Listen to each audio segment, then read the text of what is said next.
I was in high school, I played volleyball, which meant like a time commitment of 3 practices a week and 2 games a week on season and 5 practices a week off season. So as you can imagine, I was going through clothes like it was nothing. Lucky for me and my mom had a deal. So she would do laundry once a week and then I was responsible for any other additional loads. So when I got to college, doing my own laundry was not a new or foreign concept. My roommate, however, struggled, and I thought she was crazy at first, like who could not know how to do laundry? But as I started meeting more people, it occurred to me that I was the odd man out, and a lot of people didn't know even the basics of how to wash their clothes. So today I'm going to address this problem of students going off to college without knowing how to do laundry, and hopefully with these helpful tips, we can fix that a little bit. All right, so the first thing that you want to do is sort your clothes. First, you want to take your delicates and your cottons, and so like your socks and underwear would be your delicates, and then like t-shirts and leggings and shorts like that would be your cottons.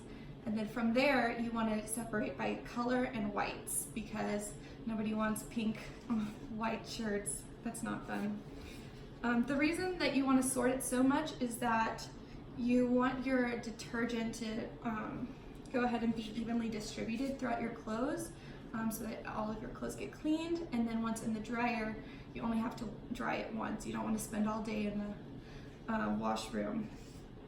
So once your clothes are separated, you begin the washing process. So there are a lot of settings on a washing machine, but don't be alarmed, because there's only a few that you really need to care about for most loads. A general rule of thumb that I got from a HuffPost highlight on laundry is hot water is good for whites, and then cold water is good for your colors. But if you're worried about like shrinking your clothes, like, I know like I love a good big t-shirt, or I don't want that to be shrunk. Warm is good for all kinds of clothes, but make sure you're still sorting it so that you don't get that color distribution. Now after you've sorted, you put all your stuff in, you set your settings, you have to do detergent, right? So a lot of people don't know that there's different amounts of detergent that you need to use per clothing load. And the general 3 criteria are the dirtiness, the size of the load, and water hardness. So water hardness really just varies country to country. So if you're doing your laundry in America, you shouldn't have to worry about it. But based off of Tide's online help forum for determining how much detergent that you need, the more dirty or the larger size of load, the more detergent that you're going to need to use. And so I have here a little detergent cap. They're pretty much standard on all different detergents, but I have my little handy dandy detergent cap. So for the like light dirtiness or a light load in general, you're going to want to stay between 1 and 2 on the scale. And then a little bit more dirty or a little larger medium-sized load, you're going to stay between 3 and 4.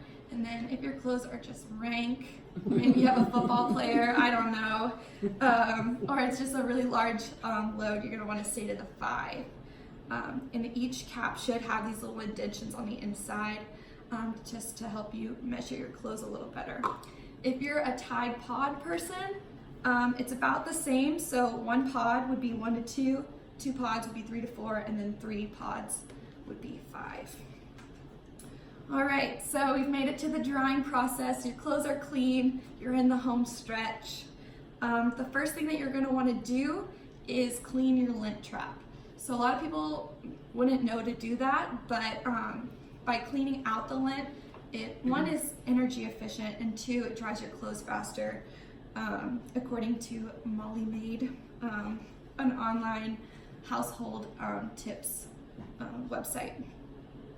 So for setting temperatures to dry your clothes, you want it to be cooler for your delicates.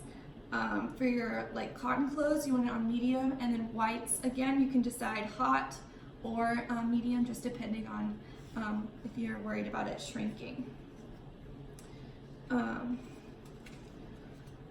Laundry may seem daunting at first, but hopefully breaking it down into the preparation, the washing process, and then the drying process can make it easier to understand. I hope this speech helps make it more comfortable, and so that when you're sending your child off to college or going off yourself, that you know that you can wash your clothes. Thank you.